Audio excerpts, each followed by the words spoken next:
Hey there guys, how's it going? I hope you're doing really well. I nearly didn't make it. Um, it's midnight now, Saturday night, Sunday morning. I can only apologise for the length of time I've been away, and I'm really sorry. Life just has got in the way. But I've made it. I'm here, and I'm filming on an iPad tonight for the first time. I don't know how this is going to go. I keep getting error messages coming up already. It's just, I don't know what to do. My phone's not going to have the storage on it for quite a long video, which I'm hoping this is going to probably be, or I'm imagining it will be. So we'll see how we go. I don't know if this is going to end up getting uploaded, to be honest, but we'll see. I hope you're all really well. I hope it goes well. I hope I get through the video.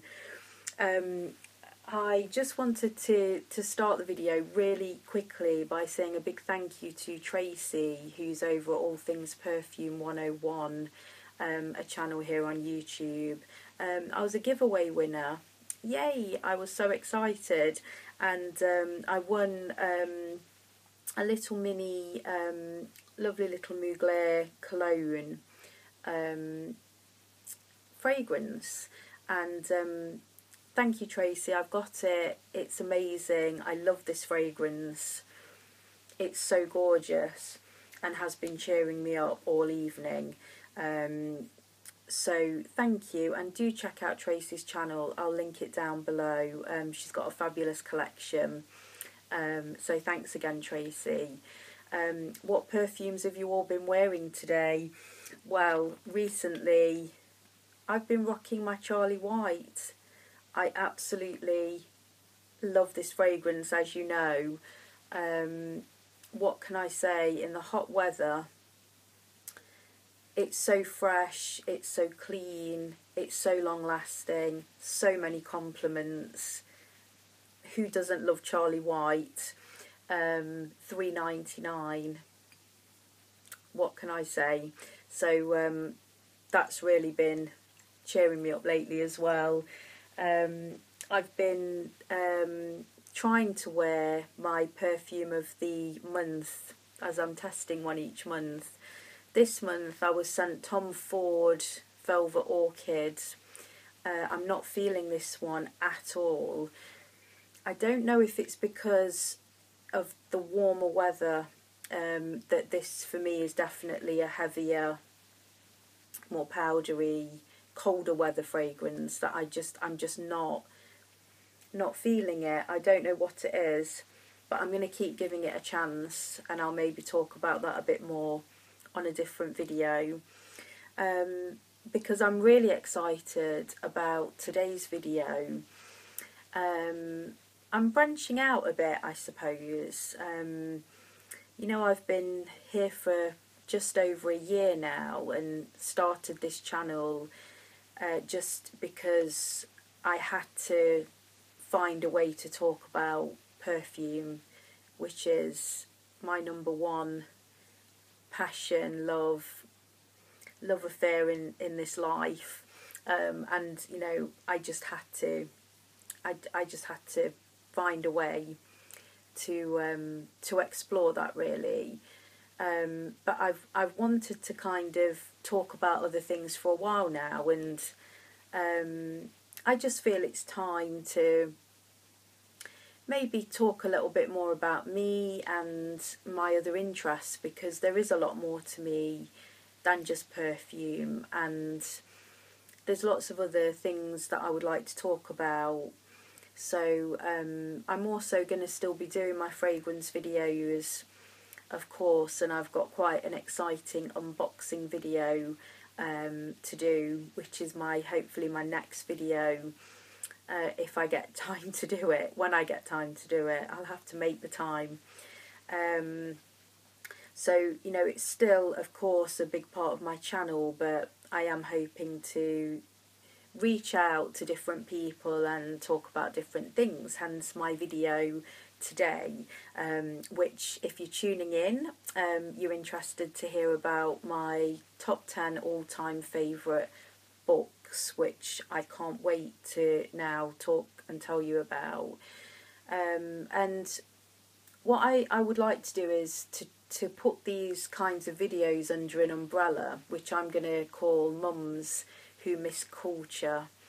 And that just came to me a few weeks ago when I was taking my little girls to the doctors. They had a sickness bug, which was delightful. And it just occurred to me that I miss visiting an art gallery, and I miss taking a mini break somewhere to just visit museums, and I miss reading a book. I really haven't read a book for 3 years now. And, you know, all those things that used to sort of make my soul sing before I had children, before they made my soul sing in replacement, these were the kinds of things that made me who I was as me, not as mummy or as mom. And I just had this urge to just reconnect with that side of myself, even in a small way. And I think this video is just me in a really small way, just actually taking that time to remember a big part of who I am. And so my Mums Who Miss Culture videos, they're not just for mums, of course. You know, I'm a mum, so I'm calling it Mums, but dads, anyone out there who maybe, you know, is missing something, that part of who you are. You know, this is a space where maybe, I don't know, you can just spend time listening to me talk about cultural things, really. I'm starting with books, art, and also my travels as well. I'm looking forward to sharing some of my experiences with you. So yeah, so I'm really excited, and I do imagine this is going to be quite long. You know, I love to talk. I'm going to try not to bore you though, because I know you just want to hear about the book. So as much as I can, I'll just tell you the book and just briefly about it. So shall we kick off then with number 10? So I've come up with this one. They're not in any order, actually, I have to say, until my top two. My top two, my number 2 and my all-time favourite book are definite. But all of the others, they're not in any particular order. And I'm going to start with this one because you might get bored and switch off. And I do want to share this one with you. And the first two actually are non-fiction books that I'm going to talk about. And this is actually a self-help book. Now, I've read all the self-help books over the years. Believe me, I've read them all. You know, The Power of Positive Thinking, Feel the Fear and Do It Anyway, Chicken Soup for the Soul. I've read them all. And this book is the only self-help book I've ever read that has stayed with me on a daily basis. Something from this book that has stayed with me on a daily basis. Something from this book will come in my mind to remind me, actually, remember that, remember the book. And it's a very, very powerful book, but very simple. It's so simple. And if, like me, you're quite sensitive, and particularly if things that people say to you can hurt your feelings quite a bit sometimes, I really recommend you read this book, because it will just help you so much. And I have recommended it to a few people in my personal life, and you know, they've all come back and agreed that this is a life changer. This is a life-changing book. I don't exaggerate. It's It's very powerful. And in short, the 4 agreements are to be impeccable with your word, to not take anything personally, to not make assumptions, and to always try your best. And it sounds very simple. It is very simple, but I know I don't actually manage to master those things. And this book gets this message across in such a really powerful way. So my number 10 all-time book is The 4 Agreements. Do check it out. I don't think you'll regret reading that book. So my next book, staying on the non-fiction theme, is a book that recently I have just had to read. And as I had that moment in the doctor's surgery of just kind of, where have I gone, where am I? This book just came straight into my head. I had to read it. And I have read this book a few times. So my next book is Anne Frank Remembered, by Miep Gies. I hope I say that correctly. Now, this is just such a... I mean, words fail me actually on what an amazing book this is, because it's so unusual in that Miep Gies was one of the helpers to Anne Frank and her family in the secret annex when they were all in hiding. And this is her first-hand account of looking after the family and of knowing Anne. Now, Anne Frank is someone that I've admired ever since I read her diary, and I think it goes without saying this all comes together in my top 10. I don't think I've ever come across a more beautiful writer at such a young age, and of course her diary is so amazing. I've got so many books about Anne Frank. I've got a collection. I love anything to do with Anne Frank, and actually I did visit the Anne Frank house, and I think I kind of naively thought that, wow, you know, I'm going to go and see it. I've read so much about it. I've got this image in my mind of what it must have been like, and oh, you know, I've got to go there as a kind of touristy sightseeing thing to do. And actually, it very powerfully affected me in a really awful way. If you've ever visited there, it's got such a sad atmosphere there, of course, and you know, naively, why would I think that it would have been anything different to that, because of such fear and unthinkable things that the family must have been going through when they were in there. And so to think that it would have been any other way was silly, and it did quite affect me for some time after going, actually. So anyway, even if you're not really interested in the Anne Frank story, she's just an extremely inspiring woman, and for me she's the most inspiring woman, Miep Gies, that I've ever read about. And she has sadly now passed away, so this makes this account even more poignant, and it's just so beautifully written. And when she talks about Anne and how she witnessed her growing up and everything that happened to her, and how strong she was to protect this family and look after them for so long until they were betrayed, and unfortunately it all ended really badly. But it just shows there are people in this world who are prepared to put their own life on the line to help others. So yeah, it does get me emotional, this book.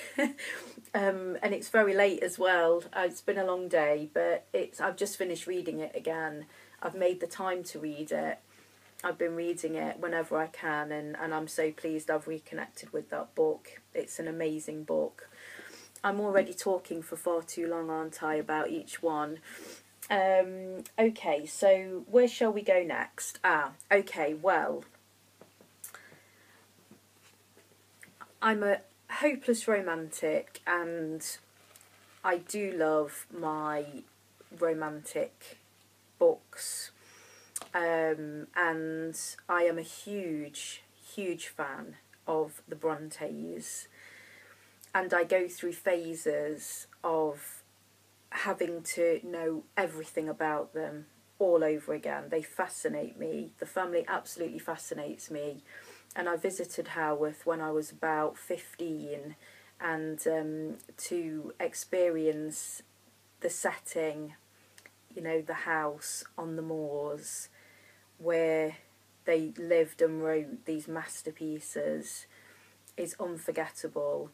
And I just adore everything about the Brontes. I am a bit of a fanatic. So coming in at number 8 on my all-time favourite books is, of course, Wuthering Heights by Emily, my favourite Bronte. I do give an honourable mention to Jane Eyre as well. Jane Eyre, absolutely love. It didn't make my top 10, but I mean, to be honest, I could do a top 100 list of my favourite books, and it certainly would have been Jane Eyre number 11. But Wuthering Heights, I mean, what can you say really? It's such a classic. It's so raw. It's so passionate.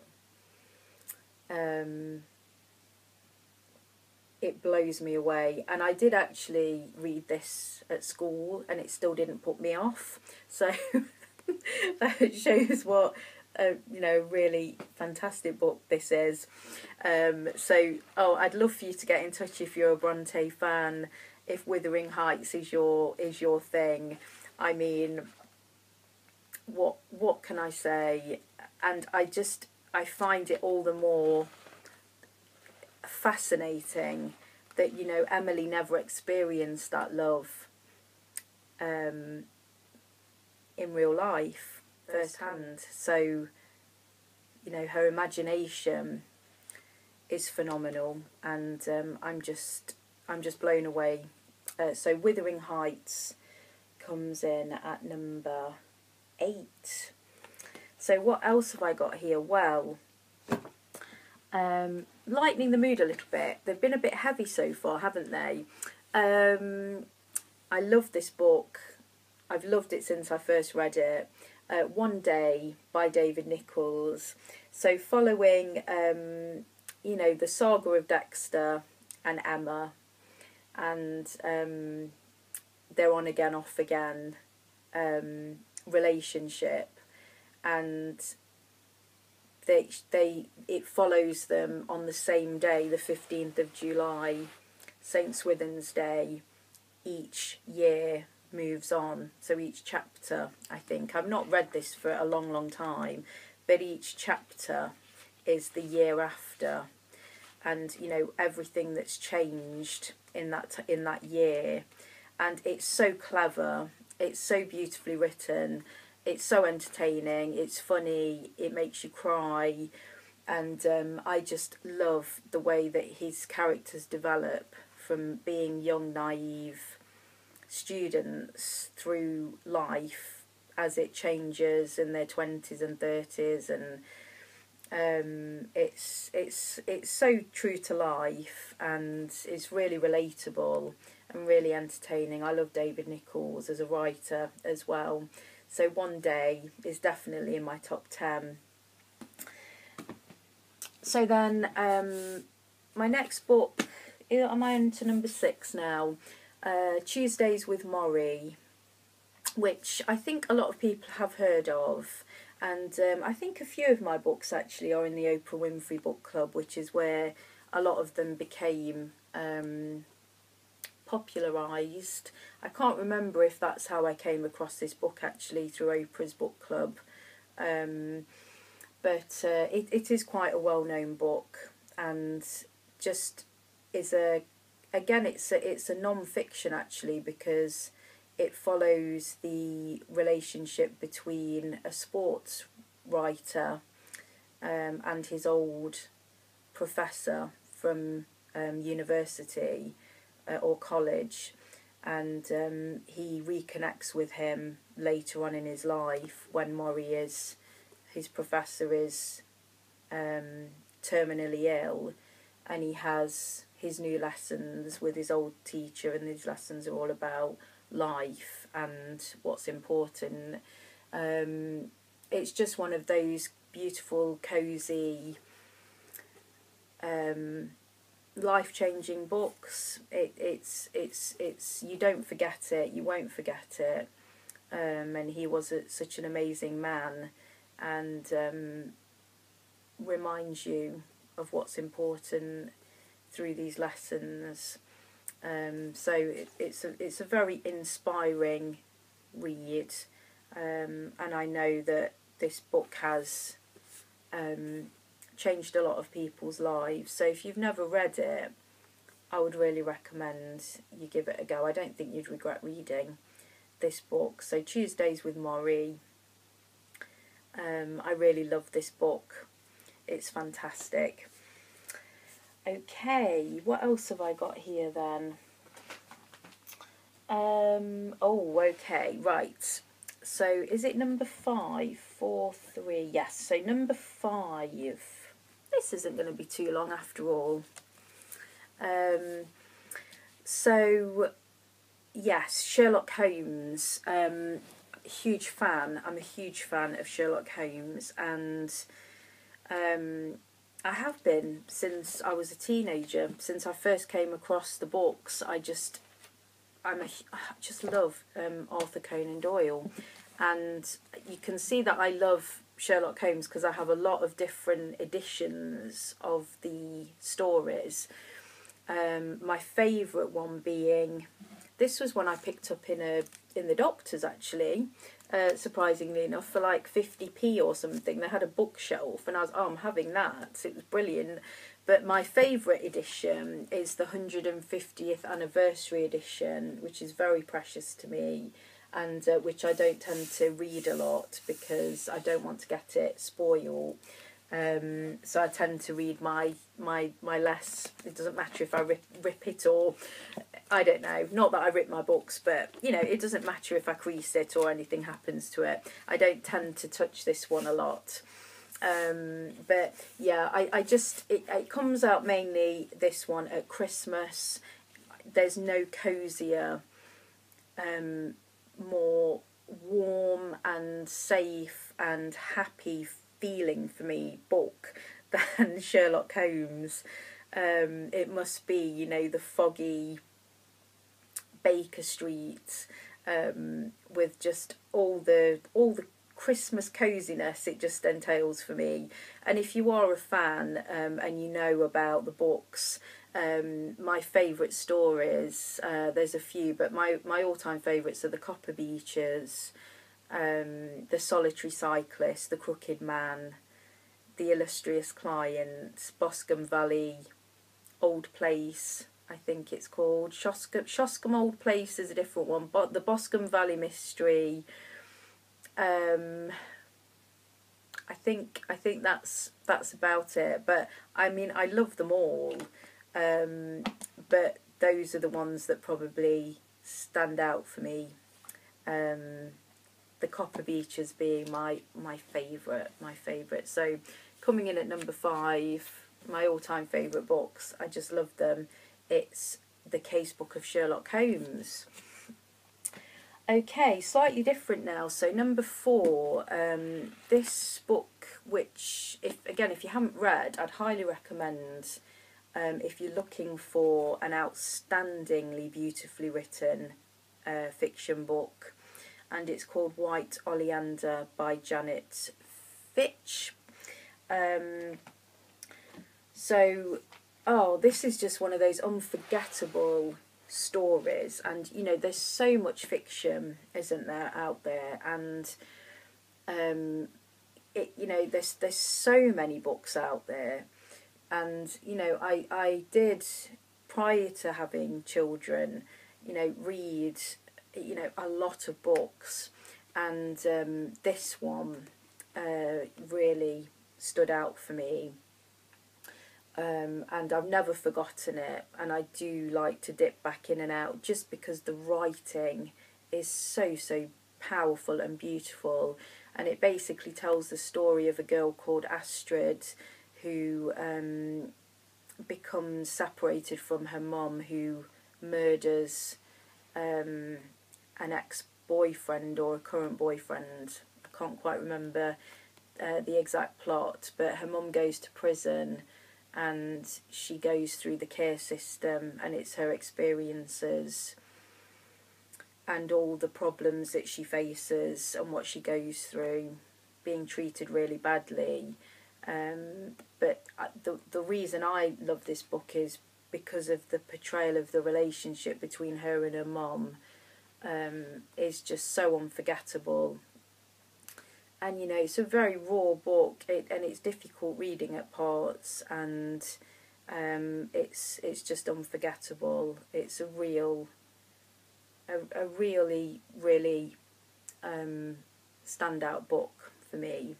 Sorry, I'm losing adjectives. I'm so tired. I'm really sorry, guys. I really wish these videos could be done better for you. I can only try my best. I'm really sorry for you. I can only try my best. I'm really sorry. So that was number 4, wasn't it? Was it? Yeah, number 4. So number 3 then. Wow, what a book. So The Hours. I can hear noises now. Baby, I'm talking too loudly. I hope I don't wake my baby up. Gosh. The Hours by Michael Cunningham. So you may have seen the film of this. I love the film. I really love the film. I love the book more. So I'm a huge Virginia Woolf fan. And I have all the Virginia Woolf books. I'm sneaking these in. Mrs. Dalloway and the Waves being among, To the Lighthouse as well, being among my favourites. I've got a perfume bookmark there, look. I didn't even notice that. Eternity for Men. I don't know when I tested that one. That's very old. Don't you just love it when you're looking at old books and things fall out of them? That's really fun. Anyway, so The Hours is extremely clever. I mean, he's a genius. I mean, to write like Michael Cunningham, what a gift. Where he basically has taken the inspiration from the stories of Virginia Woolf and told the stories of 3 women, intertwined the stories of 3 different women, and has a very strong link to Mrs. Dalloway. It's just kind of intertextualised, and I think one of the characters is Virginia Woolf. Yeah, so I'm really sorry because I've not read this for a good 10 years. But I knew straight away on this list it was going to be there, and I can't wait to reread it. The blurb, so in 1920s London, Virginia Woolf is fighting against her rebellious spirit as she attempts to make a start on her new novel. A young wife and mother broiling in a suburb of 1940s Los Angeles yearns to escape and read her precious copy of Mrs. Dalloway. And Clarissa Vaughan steps out of her smart Greenwich Village apartment in 1990s New York to buy flowers for a party she is hosting for a dying friend. And it says here it exquisitely intertwines the stories of the 3 women. yeah, it's just fabulous. I as I say, I can't wait to reread that one again. It's been a long time, but it's always going to be in my top 10 all-time favourite books. Okay, so now number 2, I really can't believe I've looked high and low for my copy of this book, and I can't find it, and it's annoying me because I really need to find this book, because it's top 2. It's very close contender for number 1, actually, of my all-time favourite books. So I'm really sorry I can't show you anything about it. But it is The Good Earth by Pearl S. Buck, which I know is a very famous, very, very famous novel, and has won, all the accolades going, which it thoroughly deserves in my opinion, and is just an amazing book. So if you've never read the book, please read it. Please try and read it. It's so amazing, and it's basically it basically is about a family, a Chinese family, and their life in a village in China, and the characters are unforgettable, and is the reason why I love this book so much. And particularly Oleander, who, for me, it's like she's real, and the pain that she goes through and the tragedies that she goes through,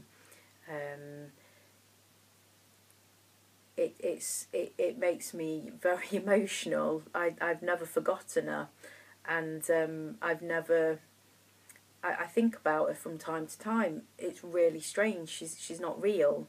But the portrayal of the characters, which is what great writing's all about, characters that stay with you.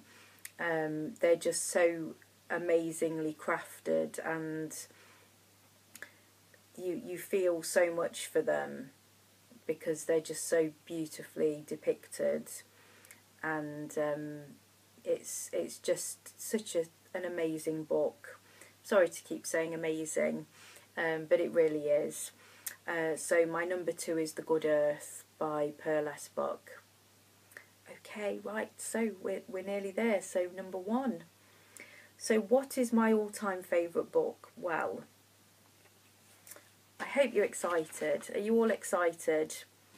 If you're still here, it's been 33 minutes now. If you're still here, thank you. Thank you for stopping. I hope you're not bored. Oh dear. Right, so number 1. Here we go. Yes. The Catcher in the Rye. I mean, I'm sure you've heard of it. I'm sure you've probably read it. Maybe you haven't read it. And I think this is one of those books where you either get it and you love it, or you don't get it and you don't see what all the fuss is about. And I'm definitely in the camp of I get it and I love it. And it's quite strange that I can relate so much. Even now, I'm older, because I started reading this when I was a teenager, but even now I'm older, with this adolescent boy and what he's going through at that stage in his life, how relatable he is to me, is just unreal. I mean, I just relate to him so much, and the way that he thinks about life. And I mean, not everything, don't get me wrong, Holden is a complicated character, isn't he? And there's plenty to dislike about his character as well as to love about his character. But what I really love the most about this book is his relationship with Phoebe, and how J.D. Salinger, or Salinger, I never know whether it's Salinger or Salinger. I think it's Salinger. The way that J.D. Salinger, the way he creates that relationship between them, and the way that Holden thinks about her and feels about her. And, you know, my favourite line in this, apart from the last line, is when Phoebe is going around and around and around on this roundabout, and he said it was just that she looked so damn nice, the way she kept going around and around in her blue coat and all. God, I wish you could have been there. I love that bit. You'd have to have read the rest of it, of course, for that to build up to mean something. It's such an amazing line, and when he says at the end, it's funny, don't ever tell anybody anything. If you do, you start missing everybody.